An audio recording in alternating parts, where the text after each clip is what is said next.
Hi எல்லாருக்கும் வணக்கம். இன்றைக்கி நாம் இந்த சூப்பரான ஸ்லீவ் டிசைன் எப்படி பண்ணுறதுன்னு பார்ப்போமா. இப்போது ஸ்லீவ் வந்து நான் சின்ன கை வெட்டியிருக்கேன். நீங்களும் இதே மாதிரி குட்டி கைக்கு இந்த டிசைன் பண்ணுறது அப்படின்னாலும் பண்ணலாம். இல்லை பெரிய அதாவது 3/4 ஸ்லீவாக இருந்தாலும் நீங்கள் வெட்டிட்டு தைக்கிறனாலும் பண்ணலாம். நான் வந்து இன்றைக்கி சின்ன கைக்கு தான் பண்ணுறேன். இதை நான் எப்போதும் நம்ம எப்படி ஸ்லீவ் கட் பண்ணுவோம், இந்த நிறையா வீடியோஸ் நான் போட்டிருக்கேன் இல்லையா, அதே மாதிரி தான் ஸ்லீவ் நம்ம கட் பண்ணிவிட்டு இது வந்து கரை இருக்கிறதுனால அந்த கரையோட அந்த ஓரத்துலேயே வச்சு நம்ம அடித்து வழக்கம் போல் பெரட்டி தான் நம்ம வந்து தைக்க போகிறோம்.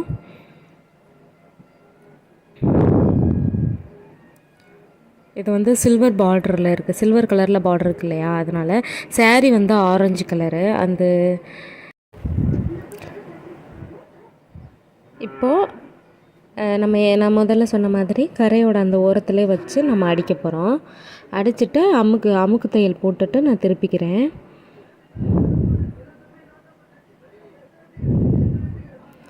இப்போது இந்த அமுக்கு தையல் நம்ம எப்போதும் போடுவோம் இல்லையா, சேம் அதே மாதிரி அமுக்கு தையல் போட்டுட்டு திருப்பிக்குவோம்.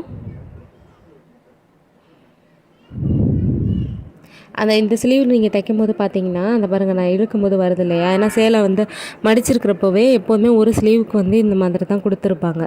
அதை நான் என்ன பண்ணுவேன்னா, நம்ம இந்த முந்தானை போடுவோம் இல்லையா, இந்த சைடு லெஃப்ட் சைடு அந்த சைடு வந்து வர மாதிரி வச்சுக்குவேன். ஏன்னா அந்த சைடு பெரிய பார்டர்லாம் எடுத்து கட்டினாங்கன்னா நம்ம அயன் பண்ணிடுவோம், இருந்தாலும் அந்த இது தெரியக்கூடாதுங்கிறதுக்காக நான் அந்த சைடு வச்சு தான் தைப்பேன். நீங்களும் அதே மாதிரி ட்ரை பண்ணுங்கள். ஏன்னா இந்த சைடு வச்சோன்னா நல்லா தெரிஞ்சிடும். முந்தானை போடுற சைடு வச்சோம்னா அந்தளவுக்கு நம்ம அயன் பண்ணது தெரியாது இல்லையா, அதனால் இதில் நான் அயன் பண்ணதை காட்டலை, ஆனால் நான் வந்து அதை அயன் பண்ணிட்டேன்.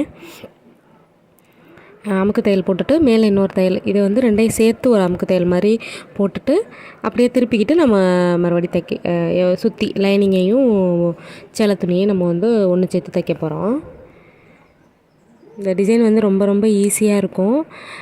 பார்க்க நல்லா எப்படி சொல்கிறது, நல்லா எப்போதும் நல்லா தைக்கிறவங்களுக்கு வந்து அந்த ஃபோட்டோ பார்க்கும்போதே இது இப்படி தான் தைச்சிருப்பாங்க அப்படிங்கிற ஒரு ஐடியா வந்திருக்கும்.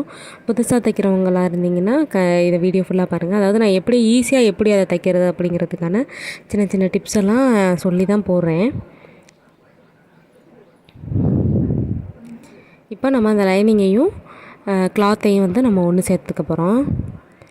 நான் எப்போதும் சொல்கிற மாதிரி தான் ஸ்லீவ் தைக்கும்போது இப்போ பாருங்கள், நான் உள்ளே இந்த சைடு கை வச்சுருக்கேன் இல்லையா, அந்த ஸ்லீவ் வந்து நம்ம எப்படி கட் பண்ணியிருக்கோமோ அப்படியே இருக்கணும். நீங்கள் தைக்கும்போது அப்படியே விட்டுட்டிங்கன்னா கொஞ்சம் சுருக்கம் வரும். இப்போ நான் கை வச்சு இது பண்ணுற மாதிரியே கையில் அப்படியே நம்ம அட்ஜஸ்ட் பண்ணி தைக்கும்போது அந்த சுருக்கம் எதுவுமே வராது, நீட்டாக இருக்கும். இப்போ பாருங்கள், நான் எப்படி கை வச்சுருக்கேன்னு பாருங்கள். ஏன் இவ்வளோ எக்ஸஸாக துணி விடுறீங்க அப்படின்னு கேட்டிங்கன்னா, நான் வந்து இந்த கரையை பார்க்காம வெட்டிட்டேன். நம்ம எப்போதும் போல் தானே வச்சு தைக்க போகிறோம் அப்படின்னு. இந்த கரை வந்து கீழே சின்னதாக அதாவது கீழே இருந்ததுனால நம்ம அந்த கரையில் இருக்கிறதோட மட்டும்தான் நம்ம வந்து தையல் போடணும்.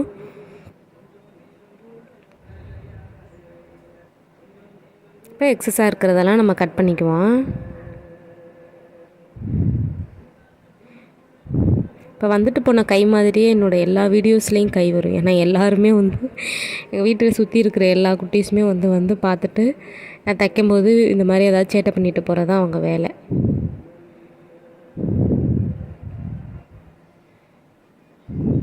இப்போ நீங்கள் இந்த மாதிரி மடச்சி வச்சு பார்த்தீங்கன்னா அந்த ஒன் சைடு மட்டும் நம்ம இது பண்ணியிருக்கிறது தெரியும், கைட்ட குடஞ்சிருக்குது.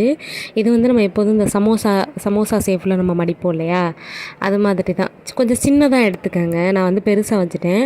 நீங்கள் இன்னும் கொஞ்சம் குட்டியாக வச்சிங்கன்னா இன்னுமே நீட்டாக இருக்கும் அப்படிங்கிறது என்னோடய ஒரு யோசனை. நான் பெருசாக வச்சுட்டேன். நீங்கள் இந்த டிசைன் ட்ரை பண்ணுறீங்கன்னா சின்னதாக வச்சு பாருங்கள்.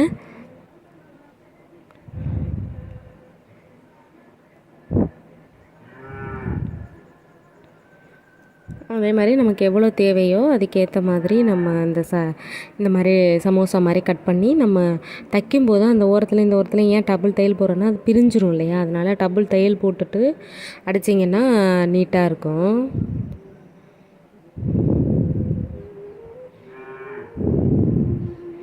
என்னோடய வீடியோஸில் வந்து நான் ரொம்ப ஈஸியாக தைக்கிற மாதிரியான வீடியோஸ் மட்டும்தான் நான் வந்து எடுத்து போடுறேன்.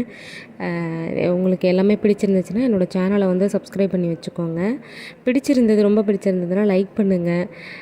நிறையா கற்றுக்கிற மாதிரியான ஒரு இது தான் நான் செஞ்சுருப்பேன். இப்போது நமக்கு தேவையான எல்லாத்தையுமே நம்ம அந்த மாதிரி சமோசா மாதிரி நம்ம கட் பண்ணி எடுத்துக்கிட்டோம். இப்போ சென்டரில் வந்து பாயிண்ட் போட்டுட்டு நம்ம நம்மளோட அளவு ப்ளவுஸில் இல்லாட்டி அளவு கொடுத்துருப்பாங்க இல்லையா, அதுலேருந்து அந்த சென்டர்லேருந்து பாதி, இப்போ 10ன்னா இங்கிட்ட 5 அங்கிட்ட 5 அந்த மாதிரி நம்ம மார்க் பண்ணிக்கிட்டு அதுலேருந்து நம்ம வச்சாலே போதும். ஃபுல்லாக வைக்கணும்னு அவசியம் கிடையாது.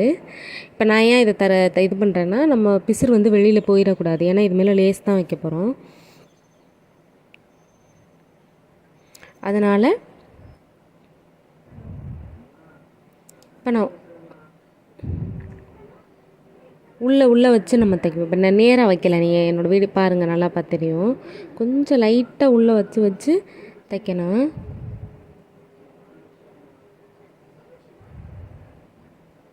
லைட்டாக நான் எப்படி செய்கிறேனோ அதே மாதிரி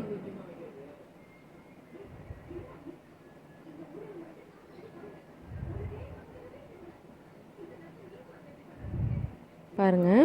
லைட்டாக உள்ளே விட்டு, ஏன்னா நான் அப்படியே நேராக வச்சேன் இல்லையா, அது ரொம்ப ரொம்ப அகலமாக இருக்குது, அதனால தெரியல. இதுனா கொஞ்சம் அழகாக இருந்துச்சு, அதனால நான் இந்த மாதிரி வச்சேன். திருப்பி சொல்கிறேன், நீங்கள் இந்த டிசைன் கட் பண்ணிங்கன்னா இந்த சமோசாவை கொஞ்சம் குட்டி சமோசாவாக மாற்றிக்கங்க.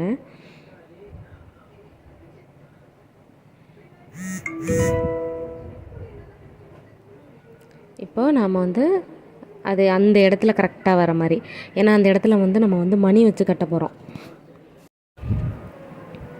அப்படியே அதே நம்ம சேர்கிற மாதிரியே நம்ம தைக்கணும். கீழே வந்து நம்ம தைச்சது ஓகே, ஆனால் இந்த மேலே வைக்கும்போது பார்த்து நிதானமாக செய்யணும். இதுக்கு நமக்கு வந்து செட் ஆகுதான்னு, அதாவது செட்டாக கரெக்டாக நம்ம வச்சு தைக்கணும். பார்த்தாவே தெரியுதுல, சென்டரில் வந்து ஒரு டைமண்ட் ஷேப்பு கிடைக்கணும்.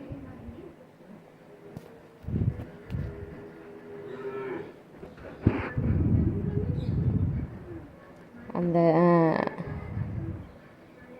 நீங்களும் இதே மாதிரி ஈஸியான எல்லா டிசைன்லாம் நீங்களும் ட்ரை பண்ணுங்கள். சில கஸ்டமர்ஸ் நம்மகிட்ட இருப்பாங்க, நீங்கள் என்ன வேணாலும் வச்சுக்கோங்க, ஆனால் எனக்கு வச்சு கொடுங்க அப்படின்னு சொல்லுவாங்க.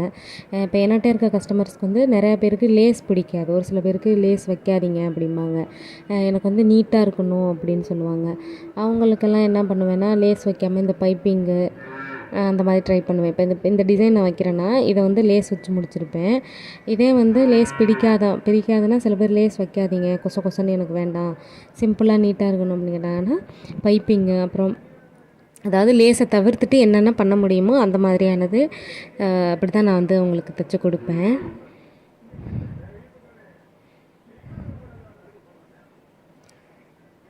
நீங்கள் எப்போதும் தைக்கிறவங்களா இருந்தால் எனக்கு ஒரே ஒரு சந்தேகம் தான், நம்ம தைக்கிறத போடுறாங்க, ஃபஸ்ட்டு அமௌண்ட்டு கொடுத்துட்டுலாம் வந்து வாங்க கிடையாது. ஏன்னா நான் ஊருக்குள்ளே தானே தைக்கிறேன், அதனால் வாங்கிடுவாங்க, அதுக்கப்புறம் தான் கொடுப்பாங்க. ஆனால் நீங்கள் பார்த்தீங்கன்னா போட்டுருவாங்க, நீட்டாக இருக்கும், நச்சுன்னு இருக்கும், நானும் பார்த்துருக்கேன். ஆனால் அமௌண்ட்டுன்னு கொடுக்க வரும்போது அவங்க சொல்கிற எந்த கம்ப்ளைண்ட்டுமே இருக்காது. ஆனால் கொடுக்கும்போது சொல்லுவாங்க, இல்லைப்பா கொஞ்சோண்டு லூஸாக இருந்துச்சுப்பா அப்படிம்பாங்க. அதுக்கப்புறம் சரி 2 நாள் கழித்து லூஸாக இருக்கா, சரி கொண்டு வாங்க நான் பிடிச்சி கொடுத்துறேன், நானே சரி பண்ணி கொடுத்துறேன்னா, இல்லைப்பா இருந்துட்டு போகுது அப்படிம்பாங்க. ஆனால் அந்த ட்ரெஸ் போடும்போது கரெக்டாக தான் இருக்கும். ஏன்னா எனக்கு இது மாதிரி நடந்திருக்கு. உங்களுக்கும் இது மாதிரி நடந்தால் சொல்லுங்கள். நம்ம எப்படி சொல்கிறது, நம்ம ஏற்கனவே டைலரிங் தெரிஞ்சவங்க நம்மக்கிட்ட துணி கொடுப்பாங்க இல்லையா, அதாவது தெரியாதவங்க கூட கொடுத்தாலும் அவங்க ஒரு இது சொல்லுவாங்க, நம்ம சொல்லிடுவோம் இந்த கிளாத்தில் அதெல்லாம் முடியாதுன்னு சொல்கிறத விட ஒரு சில டிசைன்லாம் இப்போ ப்ளவுஸ் வந்து நல்லா ஒர்க் ப்ளவுஸாக இருக்கும், நல்லாயிருக்கும், நல்லா இருக்கும். அந்த இதில் அவங்க ஒரு டிசைன் சொல்லுவாங்க, இந்த மாதிரி இப்போ மடித்து வைக்கிறோம் இல்லையா, இதெல்லாம் பட்டு ரொம்ப நல்லா இருக்கிற சாரியில் வெட்டி வைக்கும்போது நானே சொல்லிடுவேன், இது நல்லாயிருக்கு, கரையும் அழகாக இருக்குது, இது இப்படியே இருக்கட்டும், சிம்பிளாகவே தைப்போம், பேக் சைடு வேறு வைப்போம் அப்படின்னு நம்ம சொன்னோம்னா ஏற்றுக்கிடுவாங்க. ஆனால் இந்த நல்லா எப்படி சொல்கிறது, ஏற்கனவே டைலரிங் தெரிஞ்சிருக்கிறாங்க பார்த்தீங்களா, அவங்க சொல்லும் பொழுது தான் எனக்கு இதில் இப்படி வைக்க முடியாதுங்கிறது அவங்களுக்கு தெரியும். எப்படி சொல்கிறது, லைனிங் வந்து எப்போவோ வாங்கின லைனிங்காக இருக்கும். அவங்களோட சைஸை பார்த்திங்கன்னா 36 38 இன்ச்சு அந்த மாதிரி பெரிய பெரிய சைஸாக இருக்கும் ப்ளவுஸு. ஆனால் அவங்க கொடுக்குற லைனிங் வந்து பார்த்திங்கன்னா நிஜமாக 70 தான் கொடுக்குறாங்க. 80 பாயிண்ட் கூட வாங்க மாட்டேங்கிறாங்க. 70 கொடுத்து இந்த இதில் லைனிங் நீங்கள் வெட்டி போடுங்க அப்படிங்கையில் எப்படி நீங்கள் தைக்க முடியும் சொல்லுங்கள்? சரின்ட்டு கொஞ்சம் நம்மளும் பிடிச்சி ரொம்பலாம் பின்னாடி வைக்காமல் ஓரளவுக்கு அட்ஜஸ்ட் பண்ணி உள்ளே ஜாயிண்ட் கொடுத்து அந்த மாதிரிலாம் தைச்சி கொடுத்தா எதுக்கு லைனிங்கில் ஜாயின் போட்டால் என்ன எனக்கு தெரியல. வாங்கி கொடுத்தா செய்ய போகிறோம். நானும் நிறையா பேர்ட்ட எனக்கு இது கொடுக்காதீங்க, நீங்களே செஞ்சுருங்கன்னு நான் சொல்லிவிடுவேன். ஆனாலும் அது தையல் தெரிஞ்சவங்க நம்மளை வந்து ரொம்ப இதாக பண்ணுறாங்க. இதை அப்படி செய்யுங்க, இதை அப்படி அப்போ நீங்களே அதை செஞ்சுருங்க. நான் சிரிச்சுட்டே சொல்லிடுவேன், நீங்களே செஞ்சுக்கோங்க, எனக்கு நேரம் இல்லை, எனக்கு இருக்கிறவங்களுக்கே தைக்கணும் அப்படின்னாலும் செய்ய மாட்டாங்க. இல்லை நீங்களே தைச்சி கொடுங்க. அவங்க தைச்ச ப்ளவுஸே அளவு கொடுப்பாங்க பாருங்கள், அதில் அவ்வளோ குறைகள் இருக்கும். ஆனால் அதெல்லாம் அவங்களுக்கு தெரியாது. நம்ம ஏதாவது ஒரு சின்னதாக அந்த பைப்பிங் இப்போ உள்ளே அடிக்கணும் இல்லையா, சில இடத்துல உள்ளுக்குள்ளே தானே அந்த இது நம்ம மடக்கி அடிக்கிறோம் இல்லையா, அது வெளியில் வந்துருச்சுன்னா போதும். இதையா இப்படி வந்துருச்சு உள்ளே தானே இருக்குதுன்னாலும் கேட்டுக்கிட மாட்டாங்க. அது தெரியல, எனக்கு மட்டும்தான் இப்படியெல்லாம் நடக்குதா என்னன்னு தெரியல. ப்ளவுஸ் கொடுக்க வந்தால்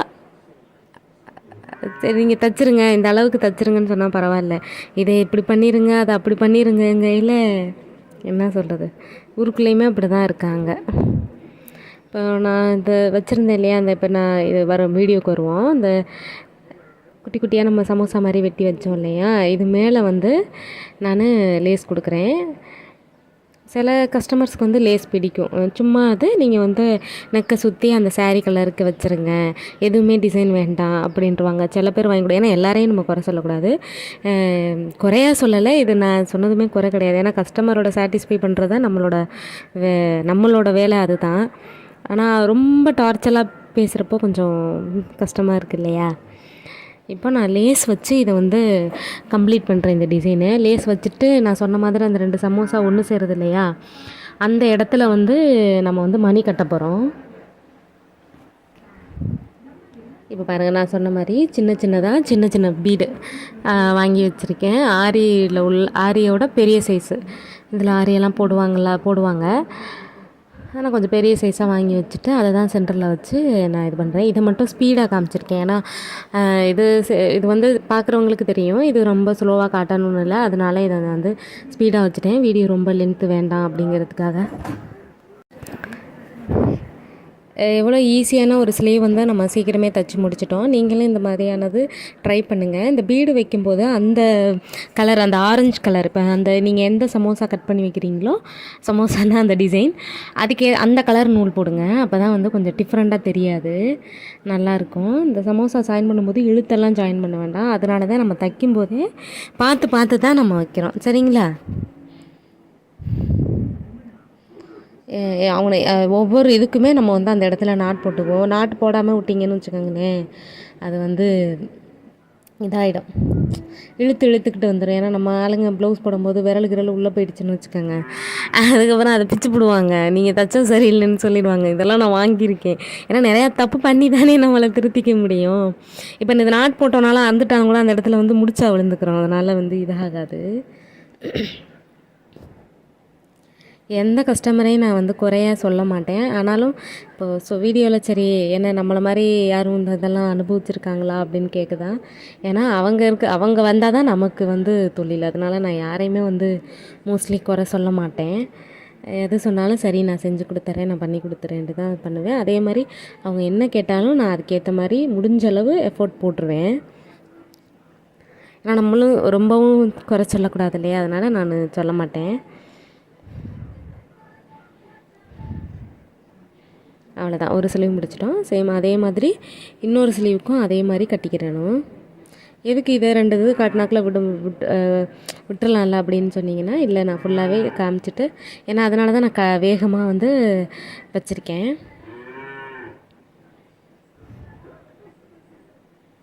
எவ்வளோ அழகாக இருக்குது பார்த்தீங்களா ஸ்லீவு. இது வந்து நம்ம இந்த ஃப்ளாஷ் லைட்டெல்லாம் அடிச்சு இது பண்ணுறதுனால அந்த கரையோட வந்து அந்த சில்வர் கரை வந்து அந்தளவுக்கு தெளிவாக தெரியலை. ஆனால் வந்து நேரில் பார்க்குறப்போ சூப்பராக இருந்துச்சு.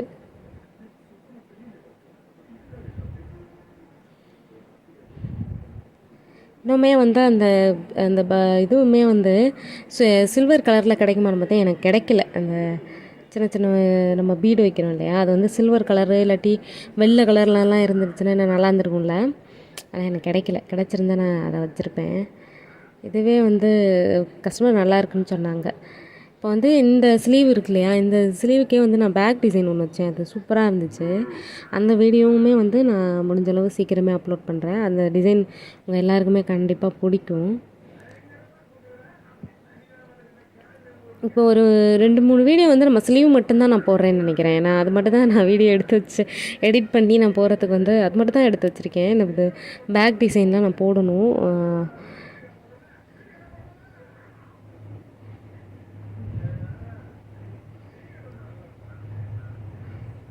எவ்வளோ ஈஸியாக வெல்ல முடியுது பாருங்கள்.